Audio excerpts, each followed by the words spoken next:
Welcome to the Integrate This EdTech podcast. I'm Jeremy Mikla, and I'm really excited to be joined by this guest that we have with us, that we're catching up with people from at the ISTE conference that we've had on the show before. And Liz Voci is definitely one of those. You and I met about a year ago at this conference, except it was in San Antonio. And I was really excited when I got the schedule for that conference. I remember the topic of your table talk that you had was the perfect book project. And so I'd like to start with that. Can you give us a little bit of a recap of what the perfect book project was and how it's evolved in the last year? Yeah, absolutely. First, I have to say you are like the best audience member ever. You're one of those people who my eyes go to because you're like always smiling and nodding, and you can tell you're like dialed in. So thank you for that. I remember that smile from last year, and it just warms my heart. David compliments me on it all the time. No, it's like top. You're great. I just want to have you with me all the time. So that project was part of the Google Innovator project, where my goal is to try to start a foundational understanding of AI literacy for our littlest learners.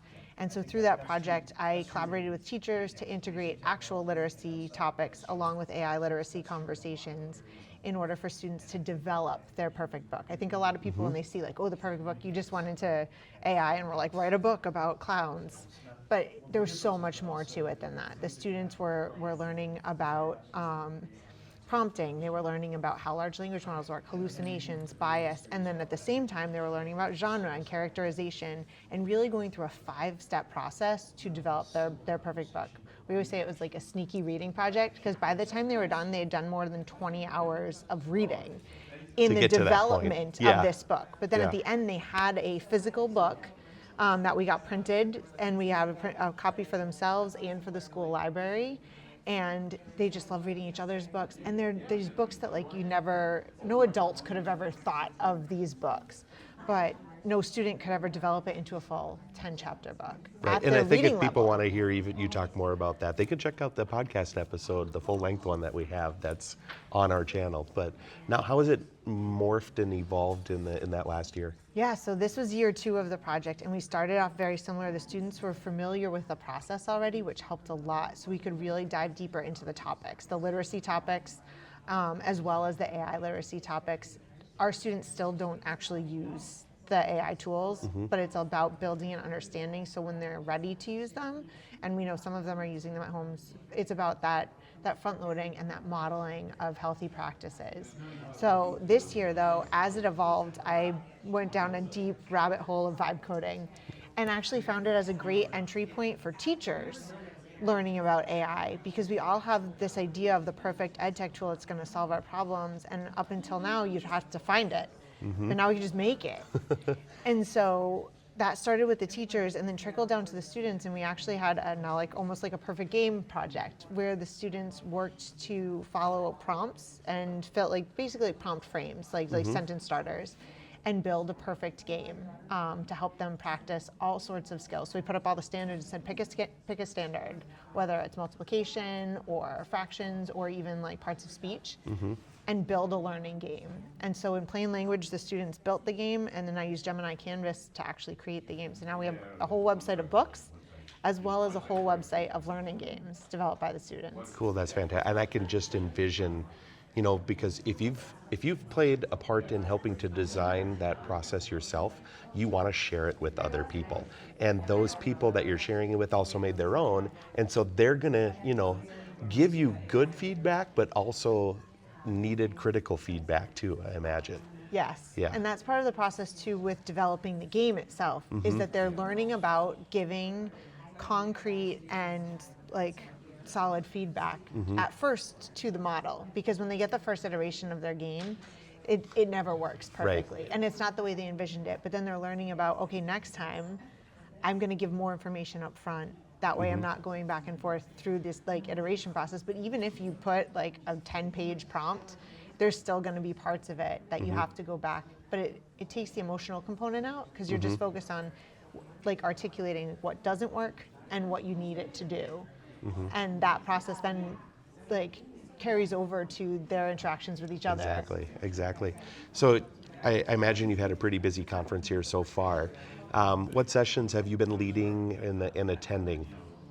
So yesterday was a big talk day. I've been honored to come on behalf of ISTE in some spaces because they've had me modeling and doing demos of the new Stretch AI that ISTE's developed, which is an incredible instructional coach and wellness coach for educators. It's their new AI tool through the ISTE membership. And so I've been able to do that for some state leaders and some instructional leaders. So it's been amazing being in those rooms. Like as I'm getting ready to do the demo, like just hearing the conversation and the excitement around the possibilities for innovating education. It's just been so cool. But then yesterday I also did a talk on I did a demo on the Google stage and then did a talk about my most recent project with Generation AI. Yeah, and let's go down that rabbit hole because I hear you've won a major award, and I don't think of it like the lamp with the leg in the from the Christmas Story Yes. movie, right? Why don't you announce that for us? Okay, I mean that would be an awesome award Yeah. to have that, but this one is definitely much more of an honor. So it's the Generation AI Luminary Award, and there's 10 educators that received it this year. And Congratulations. thank you. Yeah. I mean, the list is just, I'm so honored and humbled to be on that list because when you look at the names and the things that these educators are doing to transform education with AI and to really be on the cutting edge of using it to do good. From our perspective, we know you're well deserving because we've been able to follow a lot of the great things that you're doing with the posts that you make on LinkedIn and other places, and just to be able to see all of that has been really, really cool. Well, thank you. Yeah. But it's such an honor to be honored in that way. But that project was really through Generation AI. This past year, I was able to work in one of their communities of practice and develop a learning series for my educators that focuses on teaching them AI through the lens of a learner first before we even touched using it for teaching. So how could we use it to advance their own professional learning and Right. professional collaboration? And so I was in a really cool spot because I had 40 teachers and most of them had never used AI because in an elementary school, like there's so many other things going on. It's just, it's so low It's not on on the their list. radar, yeah. Right. Yep. So I had this group to do my action research project with really no experience, and we got to have them experience it to help them pick a topic that they've always wanted to dig deeper on, or like that we call it like their dirty secret. Like what's that acronym that you don't really know? Yeah.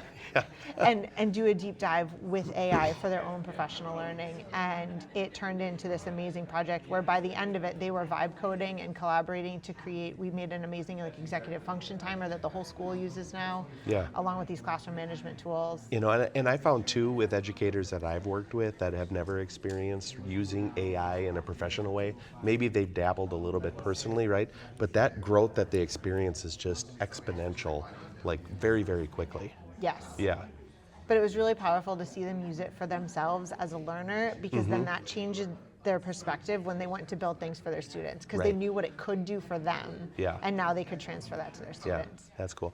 Well, it sounds like you're really busy with all of these things, but I know that's not the only things that you're still doing, and I know you started up a podcast here recently too. So, tell us about the podcast. Oh my gosh, the podcast was such a passion project, and we actually used a lot of AI coaching to help us get started, as well as like, I know I reached out to you guys because we just admire you guys as professional podcasters.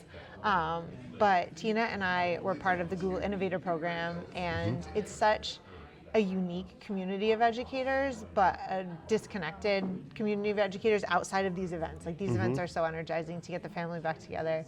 But we were having a meeting actually because I was stuck on my project, and I reached out to like 6 or 7 members of the community. I was like, can you just meet with me for 10 minutes so can you talk me through this? That's one of the things that the community is so great about. And then by the end of my conversation with Tina, we're like, we need this energy. Like we need to get the band back together and start a podcast. And so that was Tuesday, and by Saturday we had like recorded our first episode, like our pilot, and we were like, all right, let's do it. Well, it's really fantastic. I know I've checked out a couple of episodes, and I'm not an innovator myself, but I could still relate to the things that you're definitely talking about. So that's that's really, really cool. Awesome. Thanks for listening. Yeah, yeah. Kind of as we wrap up here, what other things do you have coming up on your radar here after ISTE is over? Are you still going to be, working, or are you going to be taking a little bit of well-deserved time off? I actually have a really amazing and crazy summer ahead of me. ISTE right now is the main focus of my brain. But once I get through this, I'm actually helping facilitate the Google Educator AI series through ISTE, ASCD, and Google. It's their collaboration where they've made these like micro credentials. And there's trainings happening at Google offices across the country this summer. And so I'm going to be traveling and going to these 2-day events to help teachers understand this new resource. Yeah. Plus you get to travel and experience kind of fun places too at the same time, right? Yeah, I'm really excited about it. Good. Well, Liz, before we go, is there any way, or how would you like people to get into contact with you, or where can they find out more resources? Maybe a website where they can find more information about the Perfect Book Project, or any other things that you'd like to share. Yeah, so funny. Last time we talked, I was a ghost. I didn't have any social media. Yeah, I remember that. I've only been on social media for about 6 months. Yep. But when I do something, I do it, which is like a toxic trait of mine. So LinkedIn is definitely the way to get in touch with me, and I do post about all of the tools and resources. I love giving stuff away for free. So definitely connect with me on LinkedIn. Yeah. Well, Liz, it was great to have you here. Thank you so much. Great to see you again and reconnect, and I hope you have a great rest of the conference. Thanks, you too. Yeah.